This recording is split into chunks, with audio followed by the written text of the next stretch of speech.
All right, you guys, it's episode 12 of War Stories. I'm going to get straight into it. But first, I need to take care of some household business. We're going to go over the HHPs because some of you been fucking up, man. No, on the real. So check it out, man. First and foremost, I just want to extend my appreciation to all those of you that have been dropping positive comments. The positive comments, the feedback, the constructive criticism, I appreciate it all, man. A lot of you are responding to some of the things that I talk about, whether it's on the platform, through my IG, Patreon. I try to read all the comments and I try to respond to some of you. I obviously can't get back at all of you. Otherwise, I wouldn't have no time to put out these videos. But with regards to that, I also want to say this, man. You know, I've obviously gotten into it with a lot of people throughout my history, whether it was whites, Asians, others, Usos, Aboriginals, Czechoslovakians, Neanderthals, you name it, man. I've gotten into it with a lot of different cats. But I'm not banging on nobody, man. I'm not throwing no shade at nobody. I'm not banging on nobody. You know, my thing is I'm just sharing these experiences with you guys, telling you guys all the things that I've been through. So, you know, with that being said, this is for those of you that do drop comments. When you guys comment on some of the things that I talk about, or some of the people that are affiliated with different groups, just be mindful of the way that you reference them in the comments. You know, the derogatory terms, the way that some of you might describe somebody from a different affiliation or a different group or a different ethnicity. Just try to be respectful and try to keep it positive, man. You know, this is a positive platform. That's what we do here. We let those other guys stew in the negativity, the other channels, because that's what they do. We're on some grown folk shit over here, man. I try to maintain a positive platform and I try to maintain a positive vibe for you guys as well as for me. So just keep that in mind when you guys are dropping comments. Anyway, I'm going to get in the other thing. One more thing real quick.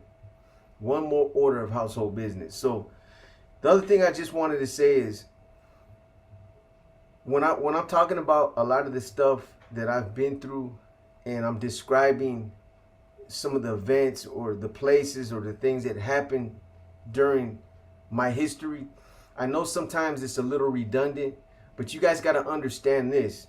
Everybody hasn't been with me for 4 or 5 years. Everybody's not a day oneer. There's new people tapping into the channel every day, all the time. So when I lay the foundation for these stories, or I talk about different things that were happening throughout the years, and I do it as if it's the first time I'm telling it, that's the reason why. It's because there's new people tapping in all the time. So, you know, it's only 3 minutes. It's 3 minutes of grief that I'm putting you through. You know, so bear with me and just keep in mind that that's the reason why I'm a little redundant sometimes in describing things that happened, or, you know, me getting out and me being fresh or me being healthier. It's just for the sake of the new guys that are tapping in. Anyway, let me get straight to it, man. So this incident right here happened in 1997. I was 27 years old. I had just got convicted on a new case, which I'll be talking about later in another episode. And I got convicted already, and I had already got shipped out of the county jail, and I was in San Quentin. The other night during one of my lives, I talked a little bit about this situation that I'm going to talk about right now, but this isn't the main part of this story right here. And that was the incident concerning the woods from Coco County. So, like I told you guys, man, when a lot of times when I used to go through San Quentin, they would snatch me up. They let me go to East Block initially, or Carson section, but at some point they would end up snatching me up, the goon squad, gang intel over there, and putting me in the adjustment center because I was labeled as a shot caller or an NF affiliate or an NF member. So a lot of the times I would be housed in the adjustment center with a lot of those dudes on death row. Anyway, This is a little bit of the redundant stuff I'm talking about. So I'm going to go over this because I'm sure there's some of you that don't watch all my lives. Shit, those lives, sometimes they go for 3 hours. Everybody just don't like me that much, man. So anyway, I told a story about a situation that happened in Quentin involving our yard and the 5 yard. The 6 yard and the 5 yard. Basically the Norteño black yard and the Southerner white yard. So in 1997, when the old yard was out behind East Block, for those of you that are familiar with Quentin, it used to be called the old 6 yard. So back there behind East Block, which is all death row, you had 6 yards. 1, 2, 3, 4, 5, and 6. The first 4 yards are all death row. You got the Crip yard is the 1 yard. The second yard, well, one faction of the Crips. That's where Tookie used to be at and a lot of his following. Then you got the second yard, which is the Crips and the Bloods. The third yard was like the 415s, the Bay Area Blacks, and a bunch of stragglers. Then you got the 4 yard, which was Death Row PC. And then you had the 5 yard, Southerners, whites, and us on the 6 yard with the blacks. That's how it was set up back there. Now, in between both yards, there was an entrance gate. So the entrance gate, it was a little box that you walk into. It was a little cage. And then there was 2 doors. One went to the yard on the right. One went to the yard on the left. So it was like that all the way down. 1 and 2 yard shared an entrance gate. 3 and 4 yard and 5 and 6 yard, they shared gates. So what would happen is if you were going out to the yard, you would walk up cuffed up. You'd walk into that gate. There'd be 2 officers right there with the yard list. They'd ask you your name. You tell them, and they'd have what yard you were assigned to, so they knew what gate to open up. Now, I had policies that I had implemented back in San Quentin for our yard with the Norteños. And basically the policy is when you come out, you get your cuffs off, you don't turn towards our yard. You turn towards the 5 yard, which was the Sureños in the woods. You turn towards that yard. And the whole purpose is if you can get access to get in there, that's what you do. If you turn towards our yard, you're basically dry snitching, right? That was the whole thing. At that time, that was the purpose for it. Everybody, all the Northerners had to turn towards that yard. And most of the regular cops over there knew. They knew it was something that we were doing. They used to just get a kick out of it, man. Anyway, at that time I had a real good rapport with the Woods over there. I had known a lot of them from the county jail. I had known from the streets. Some of them I grew up with, and I had a good rapport with them. So because I had that open line of communication with the Woods over there, I had basically told them, look, man, if ever a Norteño goes out to your yard, because look, let me back up. So this is the other thing that would happen out there on the yard. So because these 2 yards were active yards, the Woods and the Southsiders would put 4 people on their gate. There would be 2 Sureños and 2 Woods. They would be posted on that line, because and their whole purpose was if somebody that's not supposed to be coming out to that yard makes it through that gate, they were going to get on them right there. And it was the same thing with the 6 yard. There were 2 Norteños on the line and 2 Africanos. And I always had the Norteños with razor blades. They were required to have razor blades. They were ready to go. Someone comes out, it's an op, and they open up the wrong gate, they're going to get on them. That was the program. So that's how it used to be. Now, let me back up to where I said I was at. So now I had a rapport with these Woods, and I told them if one of my people go out there, they make it out on an accident,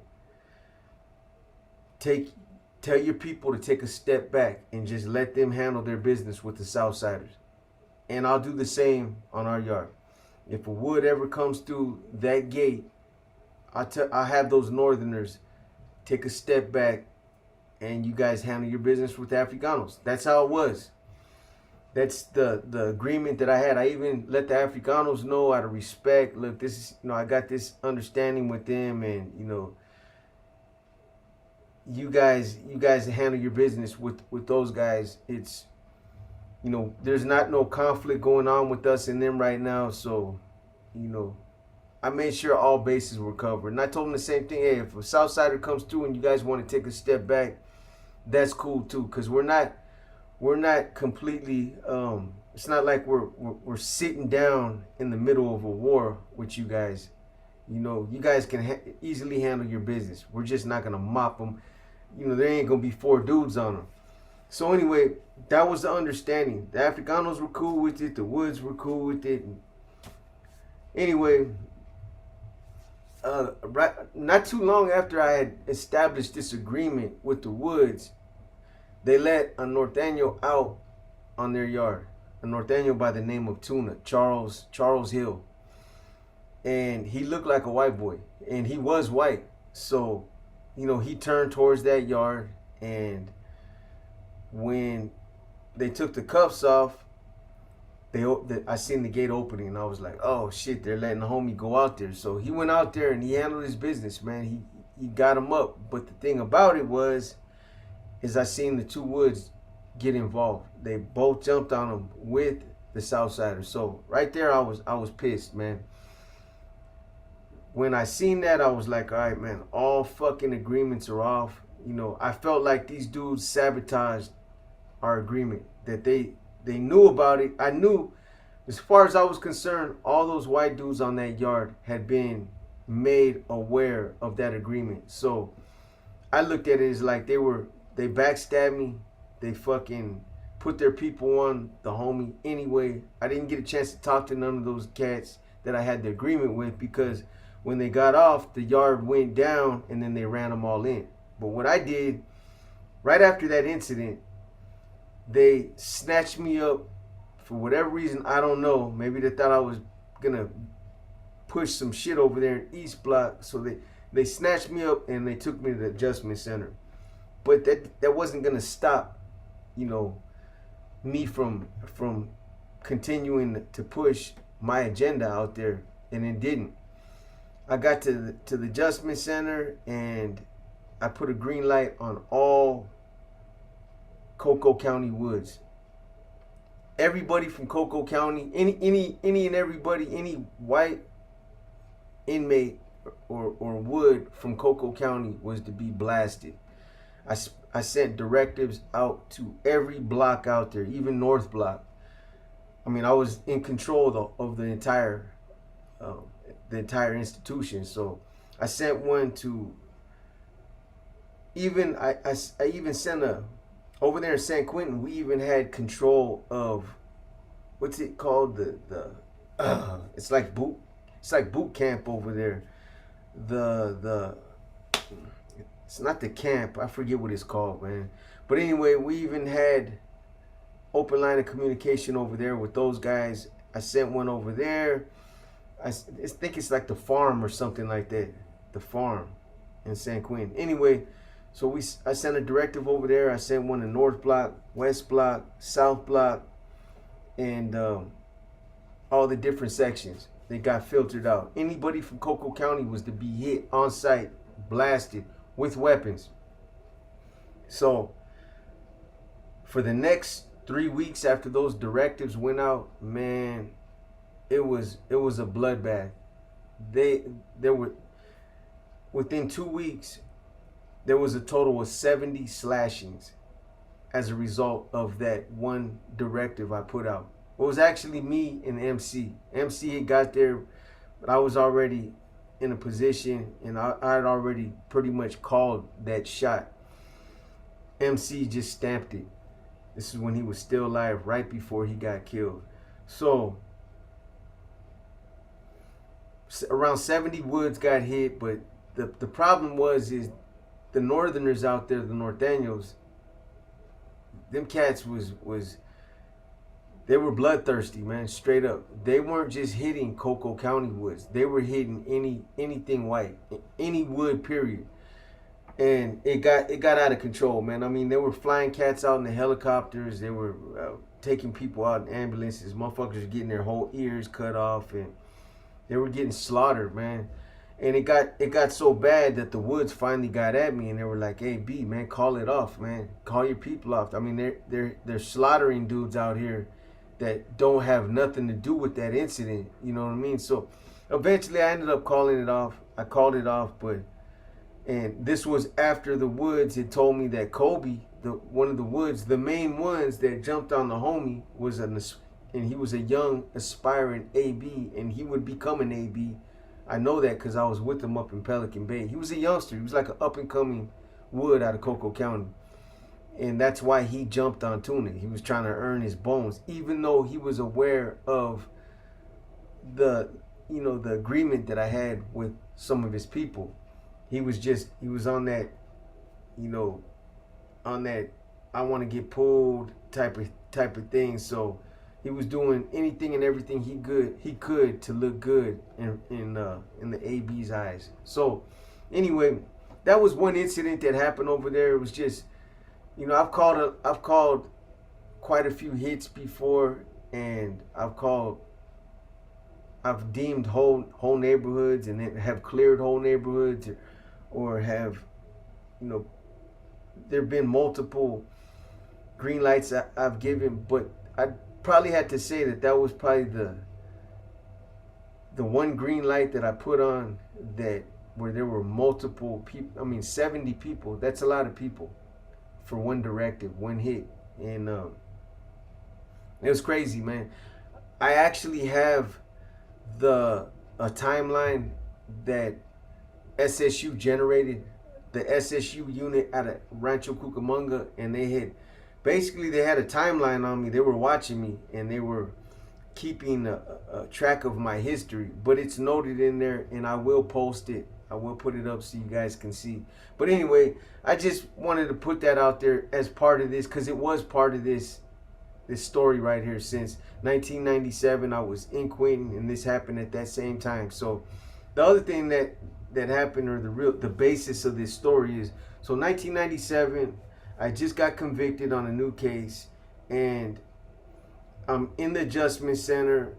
I'd already got shipped to San Quentin, and I got called back to the county on a child custody hearing. So my daughter was still tiny, and we were going through a child custody dispute. So they shipped me back to San Francisco County Jail. Now, let me kind of lay some groundwork out as far as the jail. So for those of you that are not familiar with the county jail, I don't know how it is now, but back in the 90s, and even up into the millennium, where I would say up until around 2005, I don't know anything after that, they used to, basically, they would run the Southsiders with the Northerners, almost like whenever you go to visit and you'd run into Southsiders. Whenever you go to court, a lot of times they didn't used to separate them. You'd end up running into Southsiders. That's how the county jail did it over there in Frisco. It was crazy, man. On the 7th floor, damn, I used to, before this incident, when I was in the county jail for a while, I was only gonna stay there for a couple days on this in 97 for this child custody hearing. But I remember when I stayed there for like months on the 7th floor, and I would be in a tank for like 3 months, and I'd be waiting to get a bottom bunk, and finally, my seniority would come up, and I'd finally get a Cadillac, a bottom bunk with a nice TV shop where you just chill. Right when I get my bottom bunk, I'd always end up getting a fucking visit with the Southsider, man. I go out to a visit, and I see one, and I know right there that, I'm gonna lose my bottom bunk, and I'm gonna go to the ad save for 5 days.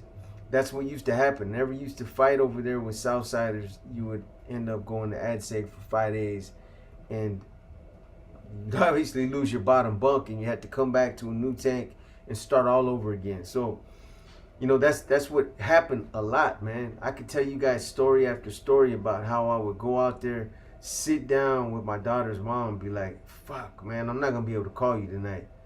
Why? Well, and I'm probably gonna go to the hole for like 5 days. Why? You see that cat over there? The one, the bald headed cat sitting over there, the skinny dude. That's a Southsider. So I gotta get him in the hallway.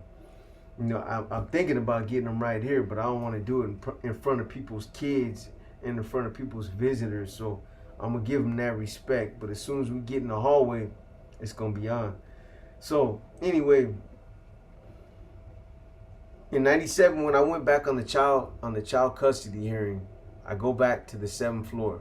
It shipped me back to the 7th floor. Again, I'm only gonna be there for like 2 or 3 days on a layover, and then I'm gonna go back to Quentin. They're gonna ship me right back.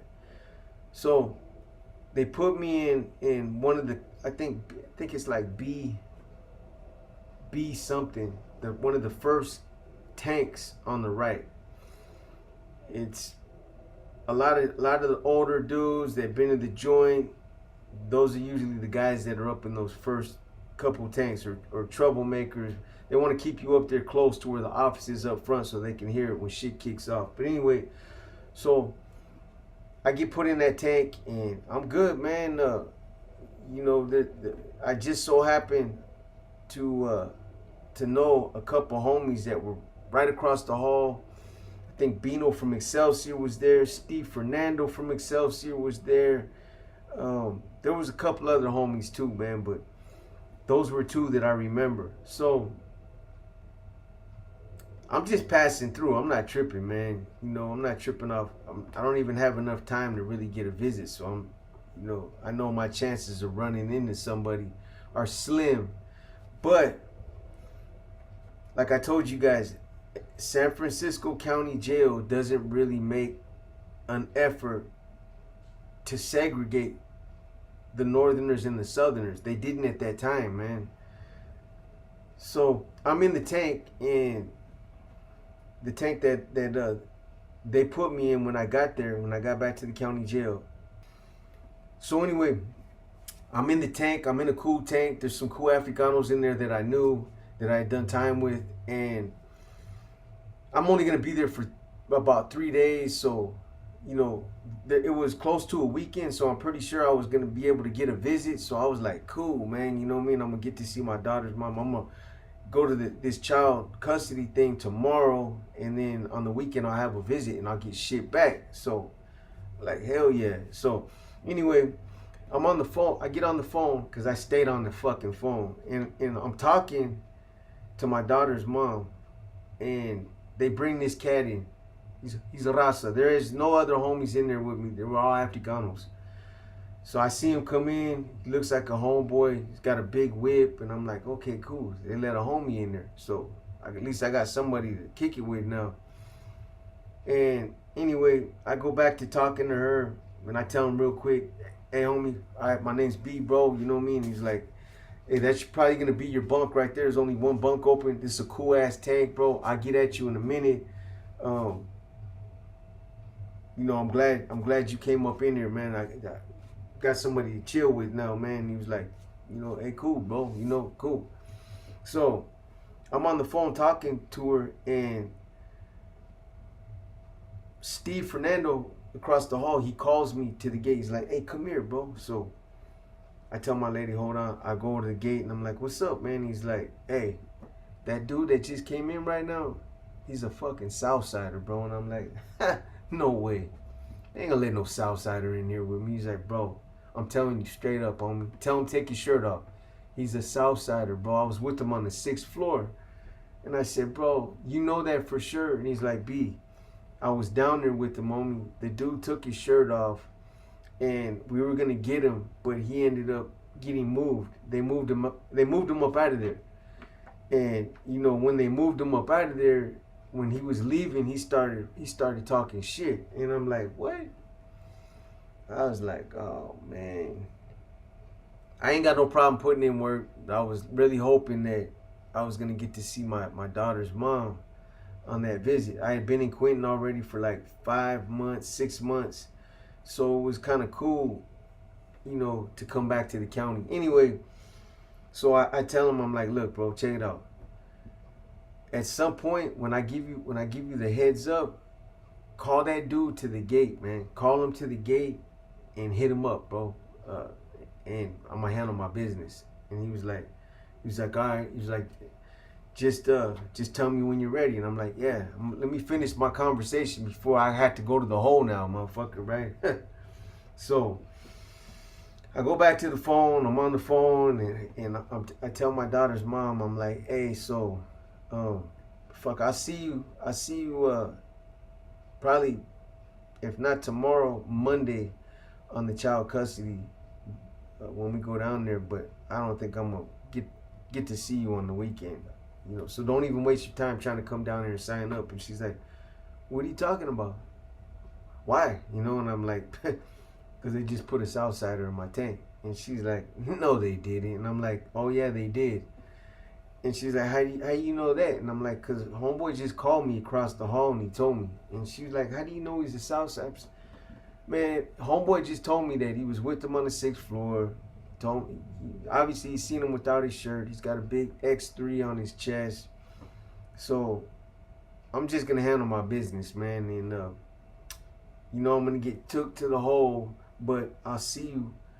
I get to see you at the child custody. So yeah, I just want to let you know so you don't waste your time coming up here trying to see me tomorrow or Saturday or Sunday. So it is what it is, man. She wasn't happy about it, but she knew that there was nothing that she could do, and she wasn't even gonna try to change my mind. She knew how it was, man, when it came to that kind of stuff. Anyway, so in San Francisco County Jail, right before they serve dinner, they'll have a couple trustees that'll be running coffee. They got these big ass brown canisters that are full of coffee. And you can get as much as you want as long as you got the containers. I mean, you got motherfuckers that save 50 milk cartons, and they're up there. There's milk cartons everywhere. You'll have medical fucking cups and whatever, man, bags, whatever they can put it in. Some coffee junkies, man. So everybody's getting their coffee, and this dude is on the gate, and Steve calls him. I give him the heads up, like, go ahead, call him over there. So he calls him, and they're talking.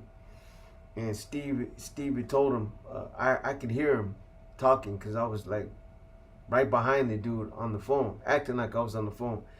And he's like, hey man, you don't remember me? And the dude was like, remember you? He's trying to talk with a deep ass voice, and he's like, nah, Holmes, where I remember you from, eh? And he was like, I was with you on the 6th floor, man. And remember, I told you to take your shirt off, and you were walking away, and you were fucking, you started talking all kind of shit. And the dude was like, hey, homie, I don't know you, whoop, whoop, and you know what I mean? So the trustee comes in front, and right around that time, the trustee comes in front of the gate, and he starts serving coffee. Everybody's getting their coffee. I'm posted. I'm waiting now. I got to wait till the trustee leaves. Then I'm about to get on this dude. So I'm standing there waiting. Adrenaline's kicking in. I can't sit still. You know what I mean? I'm ready to get this dude. And after they fill up everybody's cup, this dude calls the CO. Hey, CO. And our tank is literally, it's kitty cat from the office where the COs are at. They're sitting right there. So he calls them like 3 times, and one comes up. And I'm gonna tell you guys like this, man. A lot of the sheriffs over there, the COs, a lot of them were from their hood, man. Them motherfuckers were from the neighborhood out there. I knew a few of them that were from my neighborhood. And a lot of times they're cool when it comes to like letting you handle your business or shit, you know, us getting rid of our own trash. They don't trip. They're cool about it. So I hear this dude tell the CO was an Africano CO. I knew him too, and he's the kind of CO that he's a different breed, man. You know, you come at him sideways and you'll find out. But anyway, I hear this dude telling me, he's like, hey, I need to move, man. I need to go to another tank. Because you don't get me out of here, I'm gonna end up fucking hurting somebody. And this Africano tells him, he's like, what? What'd you say? You gonna hurt somebody? He's like, well, since you wanna put it like that, you go ahead and handle your fucking business.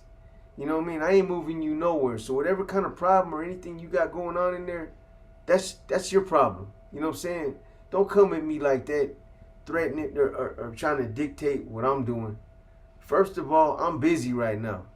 Second of all, he's like, man, you ain't running shit around here, man. So deal with whatever problem you got going on. I don't know if he thought he was talking about the Africanos, but you know, I'm still posted on the phone. I'm laughing like the fucking Africano walks away and this dude's still standing there. So I wait till the CO is out of sight, and the dude's right up on the gate, man. He's standing like right up on the gate, and the gates over there, they're bars. They're steel bars. So I literally, I let the phone hang. I creep around the table, and I just come up behind the dude. I come up and I smash his head into the gate, man. I just, BAM! And when I push his head off the bars, he had his coffee. He must have just been drinking some of his coffee, because when his head slammed into the bars, it's like his cup of coffee exploded. It just went everywhere, man. And this dude dropped right where he was standing, out cold, not moving, Dunsky. Gone, man. I as soon as I did that, I ran back to the phone, got on the phone like I was talking on the phone. The COs heard it. It was loud. You could hear it. They knew something had happened, and the dude was laid out. You could hear him hit the. I don't know what was louder, his head hitting the bars, or him just falling where he was at, man. But anyway, it's like the tanks are small, man. There's only one side there's beds, and the other side there's like a table, 2 phones, and a shower. As soon as I did that, the whole tank like tried to get away from him. Everybody walked into where the beds are at, and I'm the only one standing out in the day room now. But I'm on the phone. I'm talking on the phone.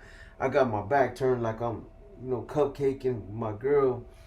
And the COs come over there, and as soon as they see him, they open up the thing and they start winding the gate shut to where the beds are at. And they were like, "Hey, get off the phone, man. Go on the other side." So I act like I was on the phone. All right, baby, I gotta go. I know they got something going on here. Boom. I hung up the phone. I walked into where the beds are at, and then he winds the gate shut. Boom. The door shuts. He opens up the gate. They walk in, and they're trying to get the dude up. Dude's got coffee on him. He's leaking. His forehead was split. Like he had a nasty gash, but he had like a fucking, I want to say like to be realistic, a ball the size of an orange. Not a grapefruit. Realistically, it was like the size of an orange. It was huge, man. Right in the middle of his forehead, and it was split down the middle. So they're trying to get this dude up, and then they're like, "Hey, call medical staff, man. This dude's hurt." So now I'm kind of tripping, man. I didn't bomb on him. I didn't kick him. I didn't put hands on him. My knuckles ain't busted up. I ain't do nothing to him. I didn't have to do nothing else to him, but just bounce his head off the gate. But now I'm tripping. They can check me, I ain't got no marks on me, nothing. But I did it in front of everybody, and I know somebody's gonna say something. So now I'm hoping the dude ain't hurt too bad, man. I'm I'm starting to trip now. So medical staff ends up coming up. They get the dude. They put him on a gurney, and they fucking take off with the dude. As soon as they take off with him, there's still coffee and blood everywhere right where he was laying, and then there's coffee all out in the hallway. Went through the gate. So they're having the trustees clean it up. But what they do is they're like, everybody, I need all you guys to line up and to come into it. They have like an Alpha Mega, like a big ass tank. It's like a court tank. When you get ready to go to court, they put everybody in there, and then on the other side of that you have the gym. So they put us all in there. They put us all in there, and we're all in there for about 20, 30 minutes, and Africanos coming up to me. They're like, hey, man, you heard old boy pretty good, man. That shit was crazy. He's like, Africano tells him, he's like, man, I was over there in my bunk, and that fucking coffee sprayed, like, all I remember is coffee spraying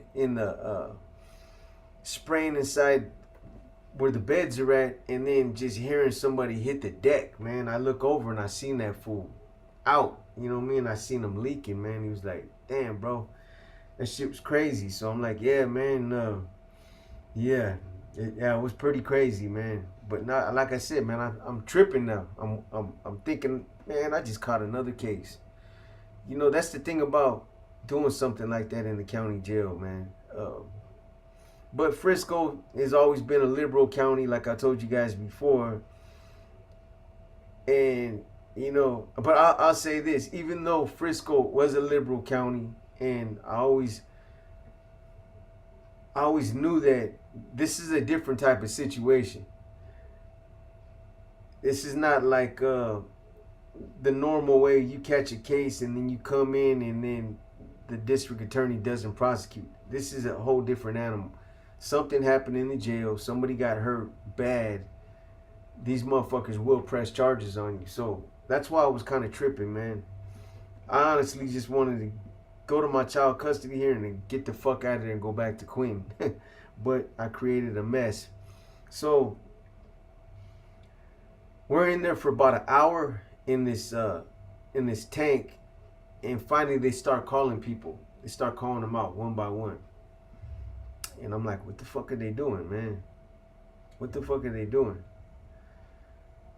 So the first dude that comes out, he goes out, he talks to him. He's talking to him for like, I don't know, 10 minutes, 10, 15 minutes, and he comes back in. I'm like, bro, what happened? What are they doing? They're like, they asked me, like, they're investigating. They're trying to find out who was involved or what happened. I'm like, what did you say?